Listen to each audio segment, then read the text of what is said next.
ایک صاحب نے پوچھا ہے کہ میں ایک پرائیویٹ کمپنی کا ملازم ہوں، ہماری کمپنی نے ہمیں پیٹرول کارڈ دے رکھا ہے جس میں ہر ماہ کچھ رقم آتی ہے۔ جس کمپنی کا کارڈ ہے ان کے پیٹرول میں نہیں ہوں، جب اس پمپ والوں سے اپنے کارڈ کے عوض رقم طلب کرتا ہوں تاکہ کسی بہتر پیٹرول پمپ سے پیٹرول حاصل کر سکوں تو وہ اضافی رقم یا رقم میں سے کٹوتی کرتے ہیں، کیا مجھے یہ رقم ان کو دینی چاہیے، جائز ہے یا نہیں؟ اس کا جواب یہ ہے، اصل میں اس کو میں ذرا اگر تھوڑا سا بات کو کھول دوں کہ ایک پرائیویٹ کمپنی نے ان کو پیٹرول کارڈ دیا ہوا ہے جس میں ہر ماہ وہ کچھ رقم دے دیتے ہیں، مقرر کر دیتے ہیں، اور کہ جی آپ مثال کے طور پر 5000 کا پیٹرول اس میں سے ڈلوا سکتے ہیں۔ اب ایسی صورت کے اندر یہ چاہتے ہیں کہ جس کمپنی کا وہ پیٹرول کارڈ ہے اس کا پیٹرول اچھا نہیں ہوتا، یا وہ پیٹرول پمپ مخصوص کیا ہوا ہے وہ اچھا نہیں ہوتا، یہ ان کو اس کارڈ کے ذریعے پیسے لے لیتے ہیں اور کہیں اور سے پیٹرول ڈلوا لیتے ہیں۔ تو ایسی صورت کے اندر ایک پہلی بات تو یہ ہے کہ بھرپور کوشش کرنی چاہیے کہ جہاں کا کارڈ ہو وہیں سے ہی جس جو کمپنی کا ہے اسی کو دیا جائے، اسی کو کمپنی پیسے ادا کرے، اسی سے پیٹرول لیا جائے۔ ہاں، اس کمپنی کا پیٹرول کی کوئی جگہ بدل لی جائے۔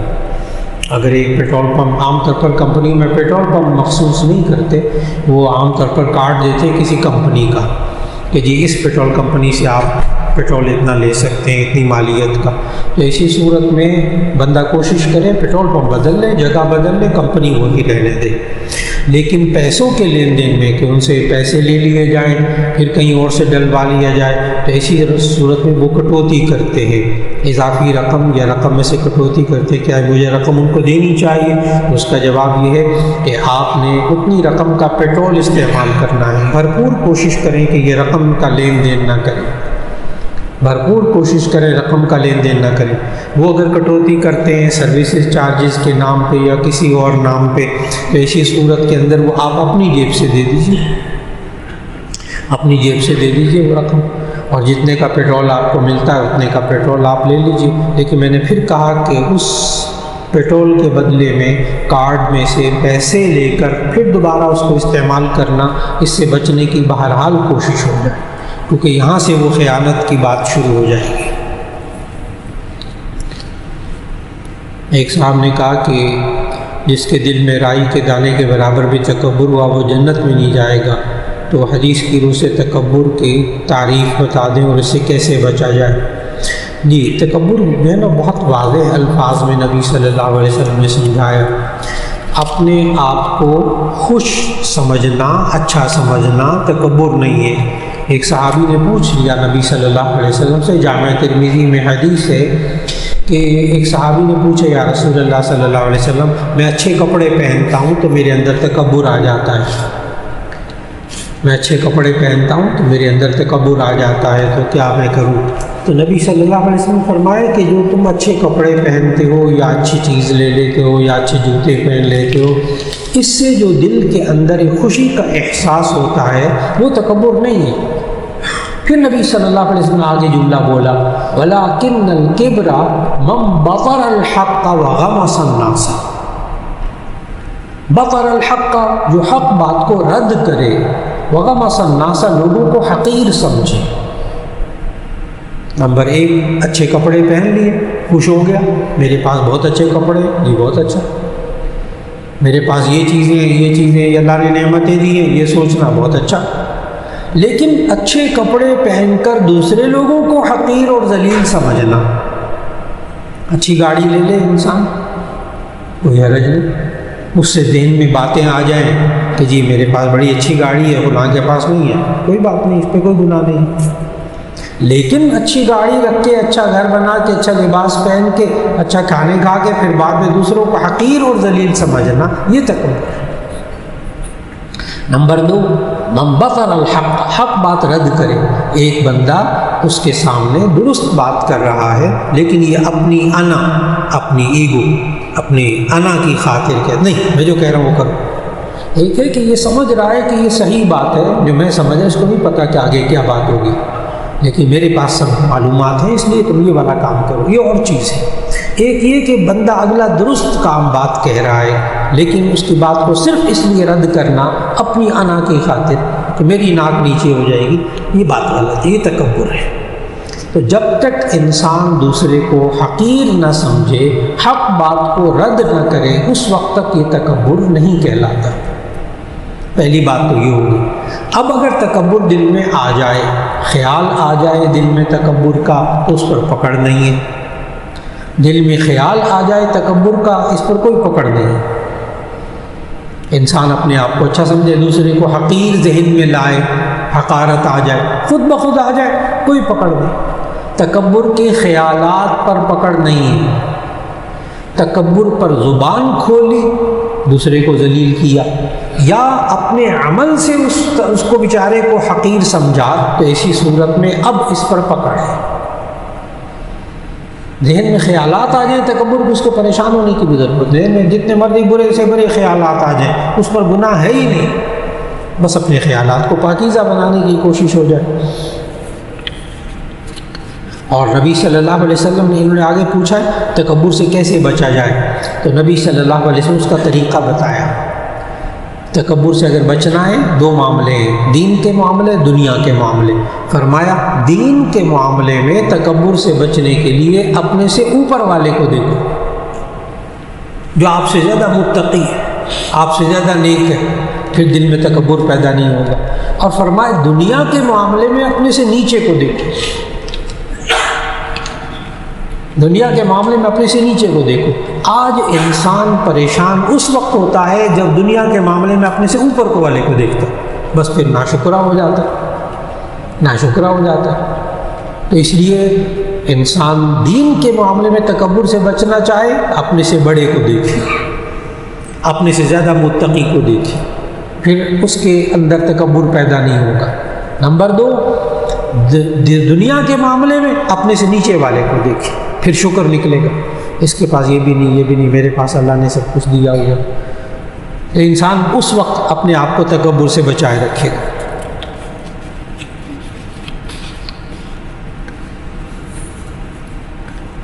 عام طور پر جی میرا خیال ہے آواز، جی آواز کو دیکھیے، کوئی ہل ول گیا، کوئی تار وغیرہ دیکھیے، بسم اللہ۔ جی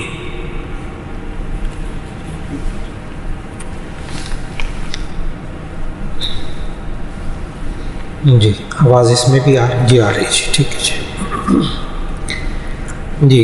تو ایک یہ سوال کیا انہوں نے فلسطین کے حوالے سے کہ فلسطین پر ظلم و ستم کے پہاڑ توڑے جا رہے ہیں، تمام مسلمان ممالک نے آنکھیں بند کی ہوئی ہیں، کیا مسلمانوں نے جہاد چھوڑ دیا جس کی وجہ سے اتنے کمزور ہو گئے، یہودی کم ہو کر اتنے طاقتور کیوں ہو گئے؟ جی اس کی وجہ نبی صلی اللہ علیہ وسلم نے پہلے سے بتا دی تھی، پہلے سے بتا دی تھی۔ نبی صلی اللہ علیہ وسلم نے فرمایا، مشکات شریف میں حدیث موجود، فرمایا کہ ایک وقت ایسا آئے گا کہ لوگ مسلمانوں کی طرف اس طرح دعوت دیں گے کما تداعی الآکلۃ الی قصعتھا، جیسے کہ کھانا کھلانے والی اپنے پیالے کی طرف دعوت دیتی، آؤ کھا جاؤ۔ تو صحابہ نے سیدھا سا سوال کیا، یا رسول اللہ صلی اللہ علیہ وسلم، کیا اس وقت ہم اتنے کم تعداد میں ہوں گے کہ ہمیں کہا جائے گا آؤ کھا جاؤ؟ تو نبی صلی اللہ علیہ وسلم نے فرمایا نہیں، تمہاری تعداد اس وقت بہت بڑی ہوگی، تمہاری تعداد اس وقت بہت بڑی ہوگی۔ وَلَكِنَّكُمْ غُصَاءٌ كَغُصَاءِ السَّيْلِ، لیکن تم ایک سمندر کے ایک سیلاب کے جھاگ کی طرح ہوگے، جس میں کوئی جان نہیں ہوتی، پھوک ہوتا ہے نا، وہ سمندر کے جھاگ میں پھوک۔ صحابہ نے پوچھا یہ ایسا کیوں ہوگا؟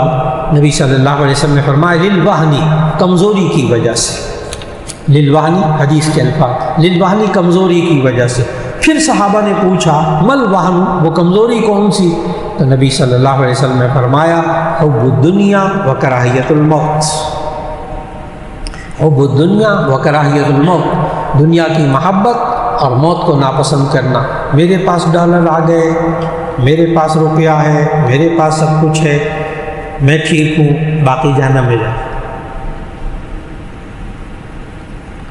اور دوسرا، مسلمان جب موت سے خوف کھانے لگے، اس معنی میں کہ اپنی جان اور مال کو اللہ کے راہ میں قربان نہ کرنے لگے، یہ کمزوری اس کو لے ڈوبتی ہے، یہ کمزوری اس کو لے ڈوبتی ہے۔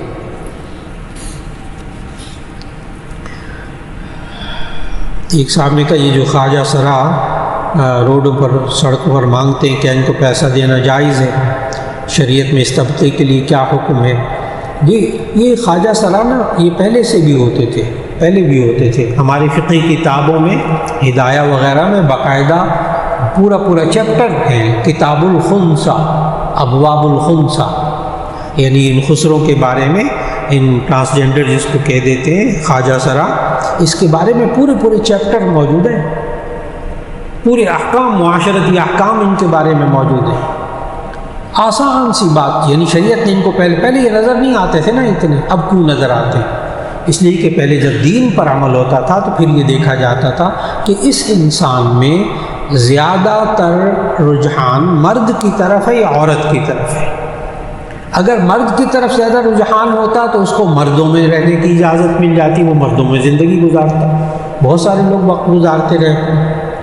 اور اگر اس میں عورتوں کے ساتھ زیادہ مشابہت ہوتی تو اس کو عورتوں میں سمجھا جاتا اور پھر اس کو عورتوں کی طرح پردہ کرایا جاتا، گھروں میں رکھا جاتا، ان کے حقوق ادا کیے جاتے تھے۔ نماز، روزہ، زکوٰۃ، سب چیزیں، سب عبادات ان کے لیے اسی طرح کی ہیں۔ صرف اور صرف جا کر مسئلہ پیش آتا ہے شادی بیاہ میں، بس، اور کوئی مسئلہ نہیں تھا اسلام میں، کوئی مسئلہ نہیں تھا۔ میں نے بتایا پورے چیپٹر ہیں ان کے لیے۔ اور وہاں وراثت بھی یہی حکم ہے کہ جی وراثت میں دیکھا جائے گا کہ یہ جو خواجہ سرا ہے اس کی زیادہ نشانیاں مردوں والی یا عورتوں والی، اگر مردوں والی تو اس کو مردوں والی وراثت ملے گی، عورتوں والی ہے عورتوں والی وراثت مل جائے گی، بس۔ تو اسلام میں اس بارے میں یہ اللہ کا نظام، یہ اللہ کا نظام، تو اسلام نے تو باقاعدہ ان کو حقوق دیے، ان کو سڑکوں پر ہی ڈالا اسلام نے، ان کو لاوارث نہیں بنایا اسلام نے۔ یہ تو ہمارے معاشرے کے اندر ایسا ہوا کہ جو کوئی اس طرح خواجہ سرا ہوتا ہے تو ماں باپ کی چونکہ تربیت نہیں ہوتی، ان کی شرعی احکام ان کو معلوم نہیں ہوتے، لہذا وہ ایک خاص طبقے کو یہ فراہم کر دیتے کہ بچہ لے جائے۔ پھر وہ لوگ اس سے جب تک اس کی جوانی ہوتی ہے، نوعمری ہوتی ہے، اس سے وہ غلط فائدے اٹھاتے ہیں، اور اس کے بعد جب وہ کسی کام کے نہیں رہتے ان کو وہ بھی سڑکوں پہ لے آتے ہیں۔ اس کے نتیجے میں لہٰذا ان کے حقوق کا خیال کرنا چاہیے، اگر وہ خواتین کے مشابہ ہیں ان کو خواتین کے حلقوں میں رکھنا چاہیے، ان کو پردے کا اہتمام کروانا چاہیے، اور اگر وہ مرد ہیں تو ان کو مردوں کے ساتھ رکھنا چاہیے، اگرچہ ان کے لیے کوئی ادارے ایسے بنا لیے جائیں جہاں وہ کام کر سکیں، اور چونکہ ان کا پیشہ مانگنا ہوتا ہے، گداگری ان کا پیشہ بن جاتا ہے، تو جس کا پیشہ گداگری ہو اس کو اس کے ساتھ مالی تعاون نہیں کرنا چاہیے۔ نبی صلی اللہ علیہ وسلم نے مستحقین، غرباء، ان کا بہت خیال رکھنے کو کہا۔ وَأَمَّا الْيَتِيمَ فَلَا تَقْهَرْ وَأَمَّا السَّائِلَ فَلَا تَنْهَرْ، سائل کو جھڑکے بھی نہ، بڑے آداب سکھائے نبی صلی اللہ علیہ وسلم۔ لیکن نبی صلی اللہ علیہ وسلم نے یہ بھی فرمایا کہ جو بندہ مانگنے کو اپنا پیشہ بنا لیتا ہے وہ قیامت کے دن اس طرح اٹھے گا کہ اس کے چہرے کے اوپر گوشت نہیں ہوگا، خموش، حدیث کے الفاظ خموش فی وجہہ، اس کے چہرے کے اندر کھال نہیں ہوگی، اس کے زخمی ہوگا اس کا، کیونکہ ذلت لوگوں سے مانگ مانگ کر اس کے چہرے پر جو ذلت آ گئی وہ قیامت کے دن اسی طرح اٹھے گا۔ اتنا نبی صلی اللہ علیہ وسلم منع کیا۔ اور نبی صلی اللہ علیہ وسلم نے اگر دیکھا کہ یہ بندہ مانگنے کی عادت بنا رہا ہے تو نبی صلی اللہ علیہ وسلم نے پھر کیا کیا؟ ایک صحابی جب آئے نبی صلی اللہ علیہ وسلم کے پاس مانگنے کے لیے، نبی صلی اللہ علیہ وسلم نے کہا تمہارے پاس ہے کیا ہے، کچھ ہے؟ ان صحابی نے پتہ کیا جواب دیا؟ حدیث، نبی صلی اللہ علیہ وسلم سے پوچھا کہ ہے کیا تمہارے گھر میں، کچھ ہے؟ اس نے کہا جی یا رسول اللہ ایک پیالہ ہے اور ایک کمبل ہے، ایک پیالہ ہے اور ایک کمبل ہے۔ نبی صلی اللہ علیہ وسلم نے فرمایا لے آؤ، وہ دونوں لے آئے۔ کیا آپ یقین کریں کہ نبی صلی اللہ علیہ وسلم نے اپنی مجلس میں اس پیالے اور کمبل کو نیلام کر کے بیچا، بولی دے کے نا بیچا، 2 درہم بولی لگی، 2 درہم بولی لگی، بس نبی صلی اللہ علیہ وسلم نے 1 درہم اس کو دیا کہ تم اسے کچھ کھا پی لو، اور 1 درہم کا کلہاڑا، لوہے کا نا کلہاڑا، وہ لکڑی اور کلہاڑا منگایا، اور نبی صلی اللہ علیہ وسلم نے خود اپنے ہاتھ سے اس کے اندر لکڑی ٹھوکی، لکڑی فٹ کی اور ان کو دے دیا، ان صحابی کو جاؤ جا کر لکڑیاں کاٹو اور بیچو، پھر کچھ ملاقات کرنا۔ چنانچہ وہ صحابی چند دن بعد نبی صلی اللہ علیہ وسلم کے پاس آئے، یا رسول اللہ میرے پاس کھانے پینے کو بھی ہو گیا، اور پھر اس کے بعد میرے پاس کچھ بچت بھی ہو جاتی ہے، میں یہ کام میں نے شروع کیا ہوا ہے۔ اس پر نبی صلی اللہ علیہ وسلم نے ان صحابی سے کہا، کیا تم لوگوں سے مانگتے رہتے تو ایسی صورت میں تمہاری جو ذلت ہوتی اس سے بہتر نہیں ہے یہ تم اپنے ہاتھ سے کماتے ہو؟ پھر فرمایا، القاسب حبیب اللہ، جو اپنے ہاتھ سے کمانے والا ہوتا ہے وہ اللہ کا دوست ہوتا ہے۔ تو نبی صلی اللہ علیہ وسلم نے گداگری، ایک طرف جھڑکنے سے منع کیا، ذلیل کرنے سے منع کیا مانگنے والے کو، دوسری طرف اس کو گداگری میں لانے سے روکا، بھیک مانگنا عادت نہ بن جائے۔ تو اس لیے ایسے خواجہ سرا جو روڈوں پر ہوتے ہیں، سڑکوں پر ہوتے ہیں، ان کو کوشش کی جائے کہ ان کے ساتھ تعاون نہ کیا جائے، بلکہ جو ذمہ دار ہوں معاشرے کے ان کو چاہیے کہ وہ ایسے حالات پیدا کریں جس کی وجہ سے ان کا کوئی ذریعہ معاش بن جائے یا یہ خود کمانے والے بن جائیں۔ ایک صاحب نے کہا، کیا اچھے گھر کی خواہش، اچھا قیمتی لباس، سواری اور اچھا کھانا پینا حلال ذرائع کے ساتھ یہ دینداری ہے یا دنیا داری ہے؟ عام طور پر یہ اعتراض کیا جاتا ہے دینی طبقے پر کہ ہمیں دینداری کا درس دیتے ہیں، خود دنیا دار ہے۔ جی، اس کا پہلا جملہ ذہن میں رکھیے گا، یہ دنیا دار کیا ہوتا ہے؟ دنیا رکھنے والا، دنیا رکھنے والا فارسی لفظ ہے نا، دنیا دار، دنیا رکھنے والا، اور دیندار دین رکھنے والا۔ کیا 100% صبح سے لے کے شام تک اس کا گھر، کاروبار سب دنیا دار ہو وہ بندہ؟ کیا 100% دنیا دار 100% دیندار ہو سکتا ہے؟ تو اس کا جواب ہے کہ جی ہاں،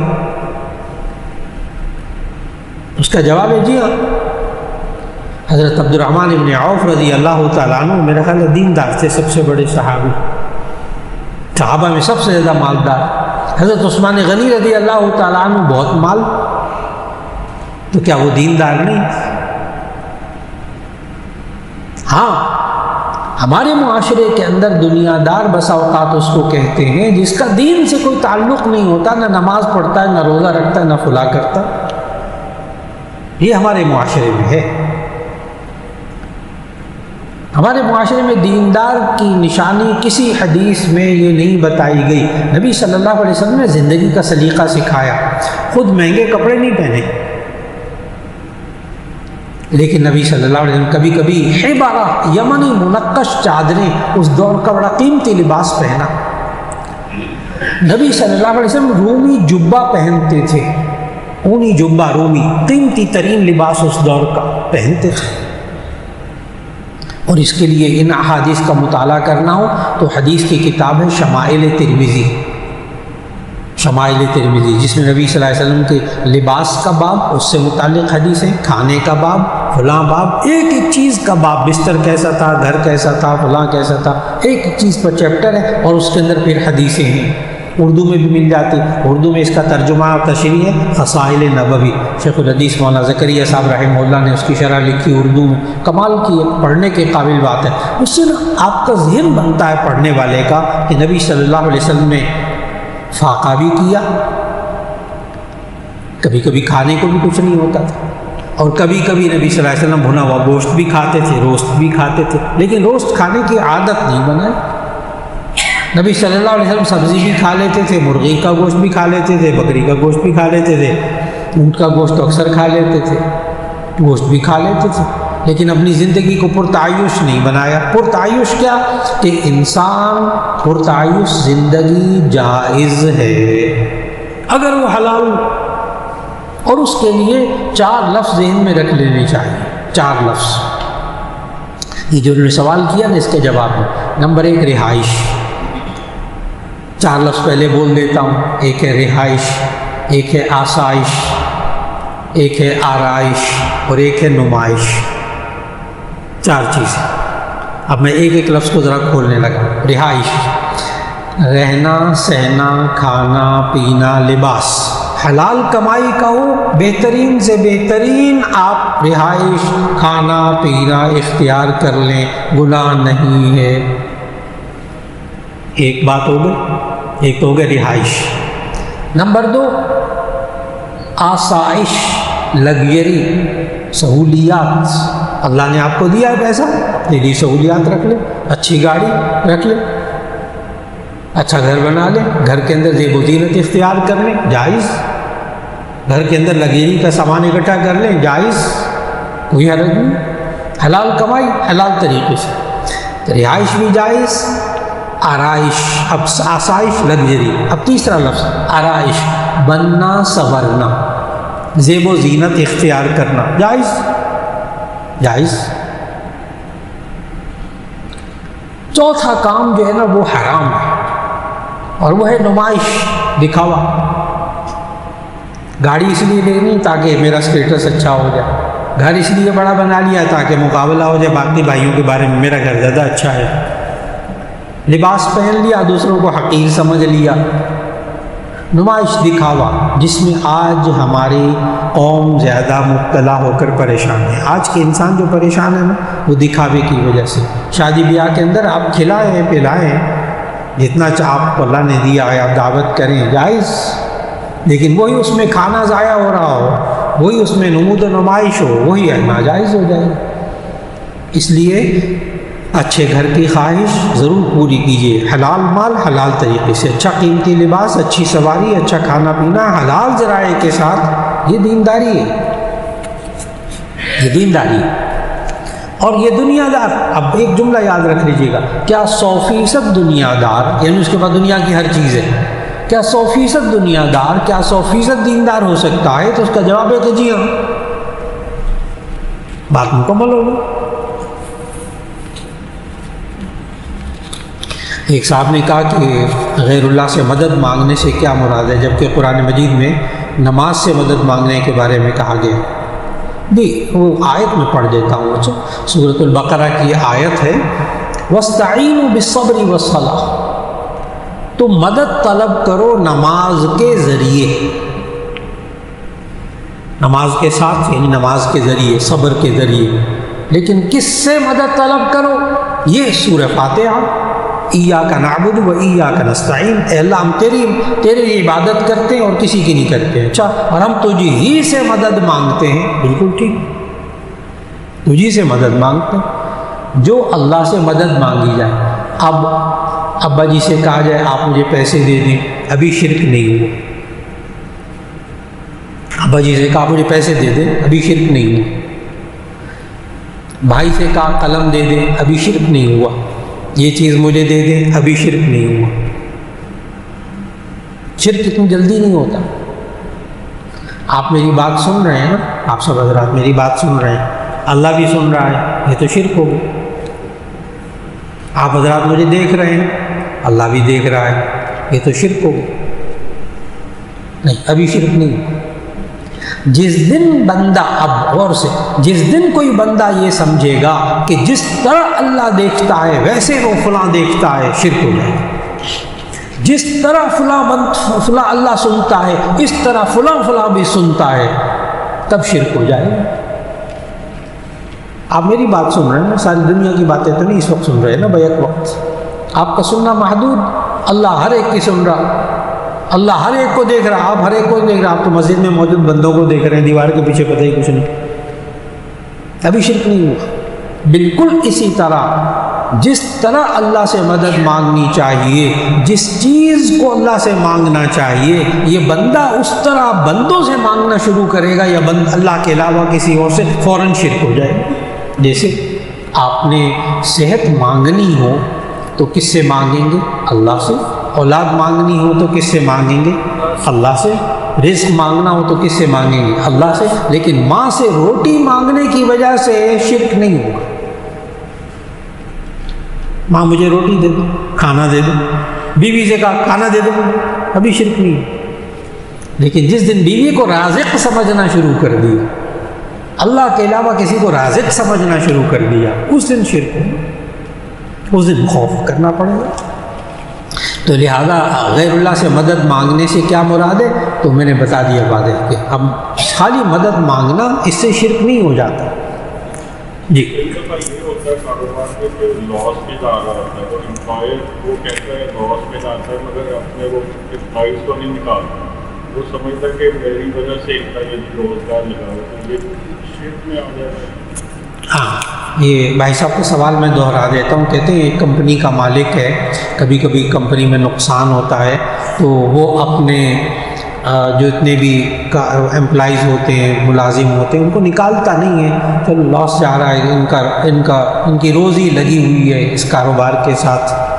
تو یہ سوچ کر مالک کہ ان کی روزی لگی ہوئی ہے میرے ساتھ، میرے کاروبار کے ساتھ ہے، بے روزگار نہ ہو جائیں، تو کیا یہ بھی شرک ہے؟ تو اس کا جواب ہے کہ جی نہیں، ابھی شرک نہیں ہوا، ابھی شرک نہیں ہوا. آپ کے آج کل زندگی کیسے گزر رہی ہے؟ بس وہ مالک ہیں، وہ پیسے دے دیتے ہیں، اس سے گزارا ہو رہا ہے. بالکل ٹھیک ہے، کوئی جملہ نہیں. آپ کا وہ پیٹ درد ہو رہا ٹھیک ہو گیا؟ جی وہ کھائی تھی میں نے، دوا کھائی تھی، ٹھیک ہو گیا تھا. ابھی شرک نہیں ہوا. لیکن جس دن اس نے دوا کو ہی شفا دینے والا سمجھ لیا، ایمان اس میں یہ ہو گیا.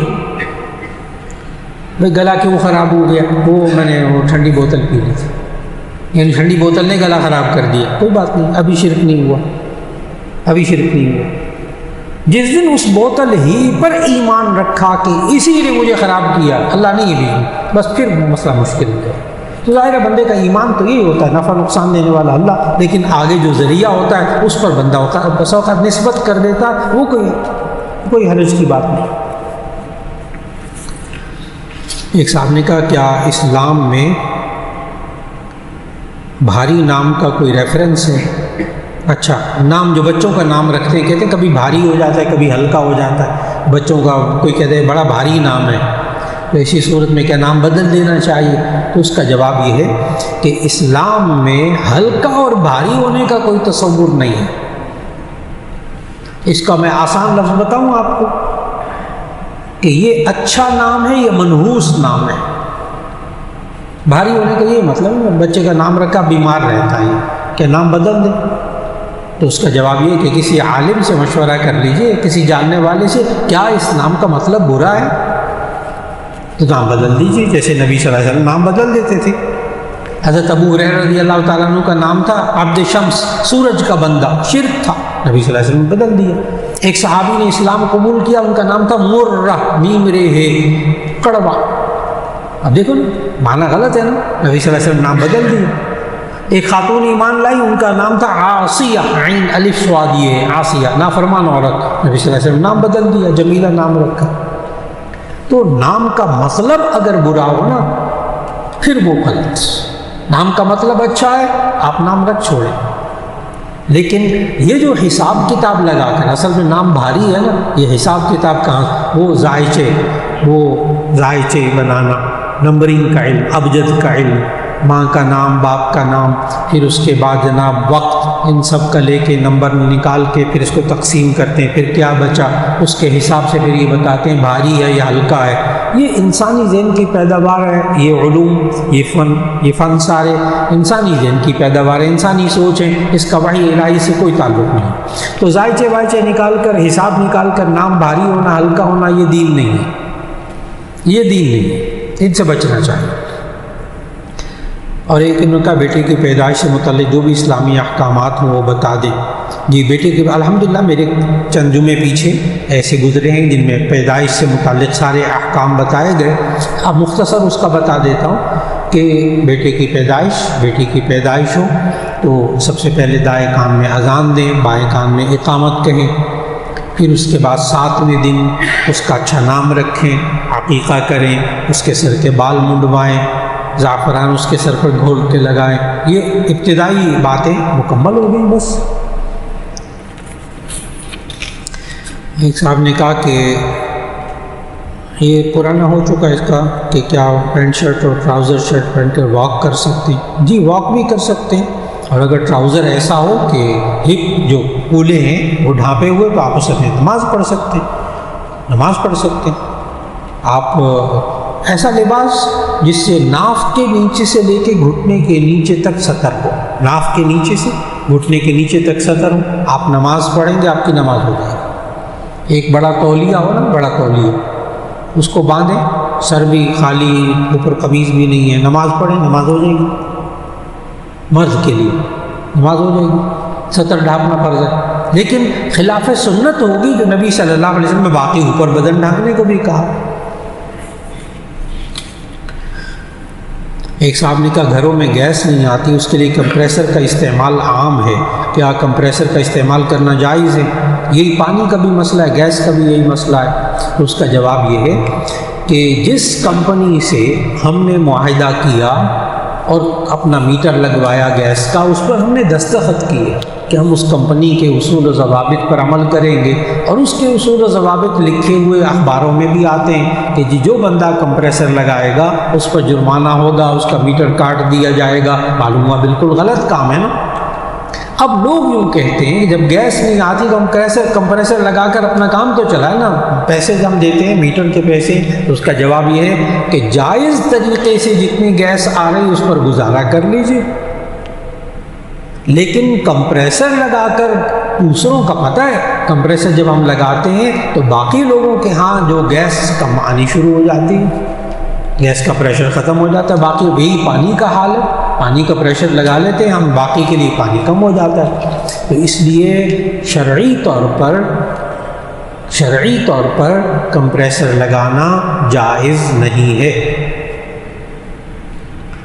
کیا یہ قرآن و حدیث سے ثابت ہے؟ تو اس کا جواب ہے کہ جی ہاں، قرآن سے ثابت ہے۔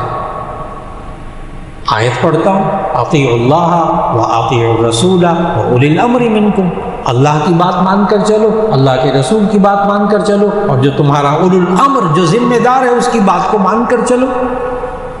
آپ نے دستخط کیے ہیں، اس معاہدہ کیا آپ نے میٹر لگواتے وقت کہ ہم کمپنی کی شرائط پر عمل کریں گے، کمپنی کہتی ہے ناجائز کمپریسر لگوانا، تو بس قرآن کے مطابق ناجائز، اپنے ذمہ دار کی بات کو مانو۔ تو معلوم ہوا کمپریسر لگوانا یہ جائز نہیں۔ یہ دوسروں، اور میں بتاؤں آپ کو، اس میں حقوق العباد کا بھی مسئلہ آ رہا ہے۔ کمپریسر وغیرہ لگا کر پانی میں، گیس میں، اس میں حقوق العباد کا بھی مسئلہ آ رہا ہے۔ اس سے بہتر ہے اگر آپ کو مہنگا لگ رہا ہے آپ سلنڈر استعمال کر لیجیے، آپ سلنڈر استعمال کر لیجیے، وہ والا نظام لے آئیے، متبادل نظام لے آئیے۔ ایک صاحب نے کہا ایک بیٹی کا نام رجا ہے، اس کا کیا مطلب ہوگا؟ جی، ناموں کا مطلب الگ سے پوچھ لیجئے، اس محفل میں نہ پوچھیں۔ میری کوشش ہوتی ہے محفل میں ایسے سوالات ہوں جس سے باقی سب کو بھی فائدہ ہو، تو میں بتا دیتا ہوں۔ رجا کا معنی ہوتا ہے امید، تو اپنا نام درست ہے لڑکی کا۔ اور اگلا نام میرے سے نہیں پڑھا جا رہا کہ فرال نام لکھا ہے، بعد میں پوچھ لیجئے، کوئی صاحب موجود ہو تو پوچھ لیجئے یہ لفظ کیا لکھا، یہ میرے ذہن میں نہیں آ رہا۔ ایک صاحب نے کہا کہ میں مسجد میں جاتا ہوں لیکن مسجد میں دل نہیں لگتا اور نماز میں برے خیالات آتے ہیں، تو اس کا جواب یہ ہے کہ مسجد میں جا کر نماز پڑھیے، نماز پڑھ کر واپس آ جائیے، چاہے دل نہ لگے، دل لگانا مطلوب ہی نہیں ہے، مقصود بھی نہیں ہے۔ آپ آئیں، آ کر نماز پڑھیں، چلے جائیں۔ مسجد میں دل لگانے کا کیا مطلب ہے کہ انسان پہلے سے آئے، سنتیں بھی ہیں گھر میں ادا کر، نبی صلی اللہ علیہ وسلم گھر میں سنتیں ادا کر کے پھر آتے تھے، نفل بھی گھر میں پڑھتے تھے، فرض پڑھنے کے لیے آتے تھے، اور پھر انسان تلاوت کے لیے مسجد میں کبھی بیٹھ جائے، اس کو لوگ کہتے ہیں دل لگانا۔ لیکن ذہن میں رکھیں، جو بندہ فرض نماز مسجد میں پڑھنے کے لیے آتا ہے اس کا دل مسجد میں لگا ہوا ہے، فکر نہ کریں، اس کا مسجد میں دل لگا ہوا ہے الحمدللہ۔ یہ کہتے ہیں تعویذ کی حقیقت کیا ہے، تو اس کا جواب یہ ہے، تعویذ عربی زبان کا لفظ ہے، عوذ یعوذ تعویذا۔ تعویذ کا معنی ہوتا ہے پناہ طلب کرنا۔ تعویذ کا مطلب بتا، پناہ طلب کرنا۔ اگر جائز چیزوں سے پناہ مانگی جائے، جائز چیزوں کے ذریعے تو جائز ہے، غلط چیزوں کے ذریعے پناہ طلب کی جائے تو وہ ناجائز ہے۔ اب میں بات آگے چلاؤں گا۔ نبی صلی اللہ علیہ وسلم پر جادو ہوا، اللہ تعالیٰ نے معوذتین نازل کی، قل اعوذ برب الفلق قل اعوذ برب الناس۔ یہ کیا ہے؟ تعویذ۔ ایک تعویذ ہوگی ہم گلے میں لٹکاتے ہیں، وہ تعویذ مراد ہی نہیں ہے۔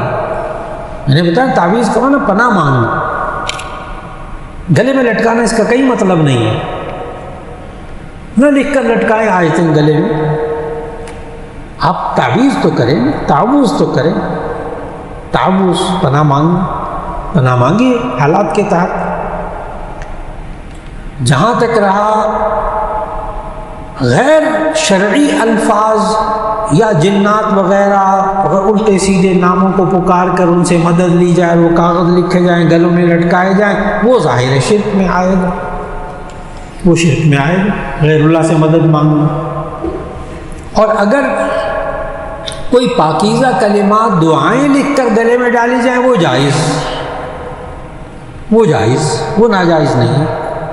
لیکن نبی صلی اللہ علیہ وسلم یہ منکے وغیرہ اور مردوں میں، ایک تو عورتیں پہنتی ہیں زیور، وہ ایک الگ چیز ہے، مرد جو گلے میں منکے پہنتے ہیں، کڑے پہنتے ہیں اور اس طرح کے اس کو سمجھتے ہیں کہ یہ چیز کریں تو یہ ہو جائے گا، پتھر بھی، اور اس پہ تو یہ جو علم الاحجار ہے نا، یہ جو سٹونز کا علم ہے، سٹونز قیمتی پتھر، زمرد پہنے تو اس کے یہ خواص ہیں، فیروزہ پہنے تو یہ خواص ہیں، ہیرا پہنے تو یہ خواص ہیں، عقیقہ پہنے یہ خواص ہیں، میں نے اس پہ پوری کتابیں پڑھی، بڑی ریسرچ ہے اس میں کہ کس بندے کے لیے کون سا پتھر مناسب ہوتا ہے۔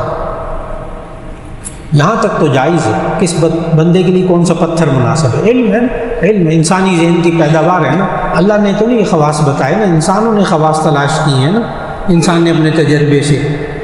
لیکن یہ کہنا کہ جناب یہ پتھر مبارک ہے، یہ پتھر منحوس ہے، یہ پتھر پہنے آپ کا کاروبار چلے گا، شرک، کھلا شرک۔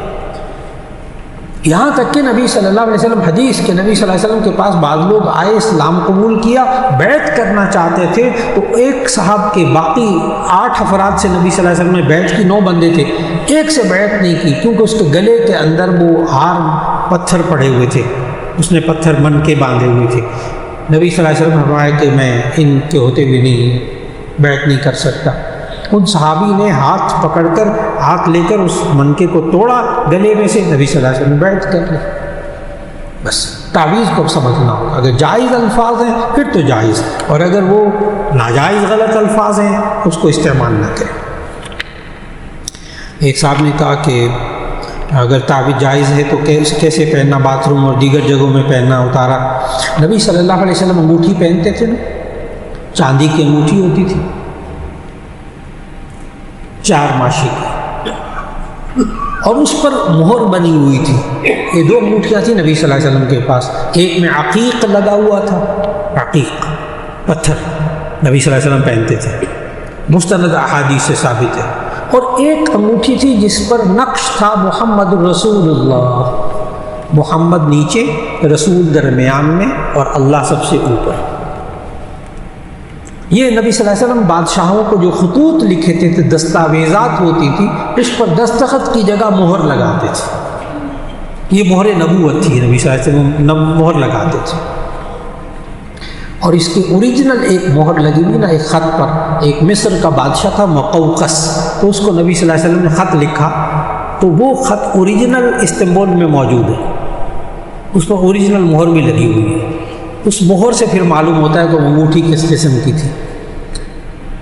اب جو بات بتانے لگا وہ یہ ہے کہ حدیث میں آتا ہے جامع ترمذی میں کہ نبی صلی اللہ علیہ وسلم جب بیت الخلاء میں جاتے تھے تو انگوٹھی اتار کر جاتے تھے، انگوٹھی بار کسی کو دے کر رکھ کر جاتے تھے۔ کیوں؟ اس پر کیا لکھا ہوا تھا؟ اللہ کا نام، اللہ کا نام۔ تو معلوم ہوا اگر کوئی تعویذ وغیرہ آپ نے باندھ کر کوئی، یا جیب میں موبائل ہوتا ہے قرآن مجید اس میں پورا رکھا ہوا، تفسیریں رکھی ہوئی، وہ بند ہے نا، چپ میں ہے، تو آپ موبائل سمیت جا سکتے ہیں واش روم میں۔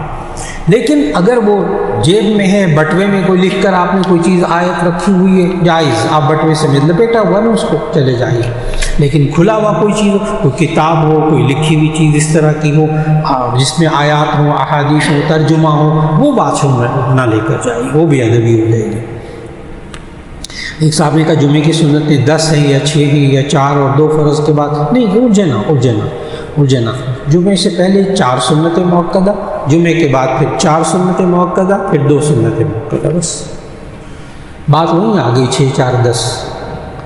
لیکن 10 سنتیں کہنے کا بجائے نا، جمعے سے پہلے 4، جمعے کے بعد 4 سنتیں مؤکدہ، پھر 2 سنتیں مؤکدہ، پھر 2 نفل پڑھنا چاہیں پڑھ لیں، لیکن کوئی 2 فرض بھی پڑھے گا جمعے کے، اس کا جمعہ فرض ادا ہو جائے گا. سنت موقعہ چھوڑنے کا گناہ وہ ایک الگ چیز، فرض ادا ہو جائے گا اس کو. ایک صاحب نے کہا ایک بچی کی شادی دوسرے شہر میں ہوئی تو کیا وہاں جا کر قصر نماز پڑھے گی یا پوری؟ اور وہاں بھی 1 ہفتہ ٹھہرنا ہے، پھر بیرون ملک اپنے شوہر کے ساتھ جانا ہے. جی ایک بات تو یہ ذہن میں رکھ لیجئے کہ جب بیٹی کی شادی ہو جائے، لڑکی کی شادی ہو جائے اور وہ دوسرے شہر چلی جائے، اب نمازوں میں قصر اور مسافر اور مقیم کا اعتبار اس کے شوہر کے اعتبار سے ہوگا. پچھلا ماں باپ کا گھر منسوخ، ماں باپ کا گھر منسوخ. جب شادی ہو جائے لڑکی کی، بس اس کے بعد سے پھر وہ اب اس کا وطن اصلی جہاں شوہر کا وطن اصلی، اب اس شہر میں جہاں مثال کے طور لاہور کے رہنے والی لڑکی اس کی اسلام آباد میں شادی ہوگی، شوہر اس کا گھر اسلام آباد میں، اب وہ جو اسلام آباد میں گئی وہاں شادی کے بعد اگر وہ 1 2 دن 4 دن بھی رہے گی تو ایسی صورت میں مقیم شمار ہوگی، کیونکہ اس کے شوہر کا گھر وہی ہے. ٹھیک ہے نا، 1 ہفتہ وہاں رہے گی، پھر اس کے بعد بیرون ملک چلے جائیں گے، وہ 1 ہفتہ اپنے اصلی وطن میں رہے گی، اس لیے پوری نماز پڑھے گی. ہاں آئندہ کبھی 1 دن 2 دن ہفتہ 10 دن کے لیے ماں باپ کی طرف آئے گی نا تو تب ایسی صورت میں مسافر ہوگی. ماں باپ کے گھر آئے گی تو مسافر ہوگی. ہاں اگر وہ کسی وجہ سے 15 دن سے زیادہ ماں باپ کی طرف رہنے کے لیے آئی لاہور میں تو پھر ایسی صورت میں وہ مقیم ہو جائے گی. 15 دن 2 ہفتہ یا زیادہ کی نیت کر کے آئے گی تو مقیم ہو جائے گی، لیکن ماں باپ والا گھر منسوخ اب اس کے لیے. جی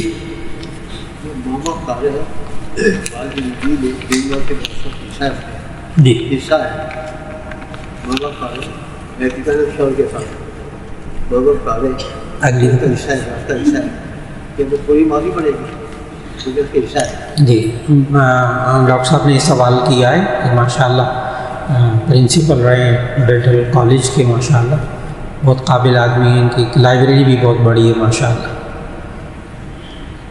کہہ رہے ہیں کہ جو لڑکی ہے اس کے ماں باپ لاہور میں رہتے ہیں اور لڑکی کا حصہ بھی ہے اس گھر کے اندر، تو ایسی صورت میں یہاں آ کر اس کو مقیم ہونا چاہیے نا. یہ سوال تو اس کا جواب یہ ہے، یہ نوجوان بہت سارے میرے پیچھے پڑتے ہیں، بہت مجھے کہتے ہیں ہمارے ابا جی کو سمجھائیں ہمارا حصہ ہمیں دے دیں. بہت نوجوان مجھے کہتے ہیں ہمارے ابا جی کو سمجھائیں، بوڑھے ہو گئے ہیں، اب ہمیں کچھ دے دیں ہمارا حصہ. تو ان نوجوانوں کو بڑے پیار سے سمجھاتا ہوں آپ کے ماں باپ کے جائیداد میں آپ کا کوئی حصہ نہیں ہے، مہربانی کریں. حصہ ہوگا مرنے کے بعد، وراثت، زندگی میں کوئی حصہ نہیں. ایک تو یہ بات طے فرما لو، زندگی میں کوئی حصہ نہیں ہے حضرت صاحب کا، بیٹوں کا، بچیوں کا کوئی حصہ نہیں. حصہ ہوگا وراثت کا، اور وہ ہوگا باپ کے مرنے کے بعد. وہ الگ بات ہے والد صاحب دینا چاہیں زندگی میں تو دے دیں، وہ ایک الگ ہے. زندگی میں کوئی حصہ نہیں ہے، کوئی حق نہیں ہے. ہاں جو اس کے کھانے پینے کا، اولاد کا پرورش کا حق ہے وہ ادا کرتے رہے، جو اخراجات اس کے وہ ادا کرتے رہے، تعلیم وغیرہ کے. ایک بات اب ڈاکٹر صاحب کے سوال کے جواب، اگر کسی انسان کا گھر ہو باقاعدہ، مثال کے طور پر باپ نے اس لڑکی کو زندگی میں ایک گھر بنا کر دے دیا، چل ذرا میں اور ذرا آگے جاؤں گا، گھر بنا کر دے دیا پورا کہ بیٹا تمہارا یہ گھر ہے، مالک ہے وہ گھر کی، لیکن شادی ہوگی اس کی اسلام آباد، اس لاہور میں گھر کی وہ مالکن ہے، اس کے باوجود وہ مسافر ہو جائے گی، اس کے باوجود وہ مسافر ہو جائے گی. اب اس کا وطن اصلی ختم، اب وطن اصلی اس کا شوہر والا. ہاں البتہ اگر اس کا گھر یہاں ہو اور بچی کاروبار بھی کرتی ہے، اس کا آفس بھی ہے، فلاں بھی ہے، فلاں بھی ہے، کوئی فیکٹری ہے وہ چلا رہی، مثال دے رہا ہوں. اب ایسی صورت میں یہاں بھی اس نے رہنا ہے، اسلام آباد میں بھی رہنا ہے، 1 ہفتہ یہاں 2 ہفتے یہاں رہے گی، ہفتہ وار چلی جائے گی، تو ایسی صورت میں پھر دونوں وطن اصلی اس کے ہو جائیں گے، پھر دونوں وطن اصلی سے. لیکن صرف وراثت کی وجہ سے، جائیداد کی وجہ سے وطن اصلی نہیں ہوتا. اب بات مکمل، جزاک اللہ. باقی پھر انشاءاللہ اگلی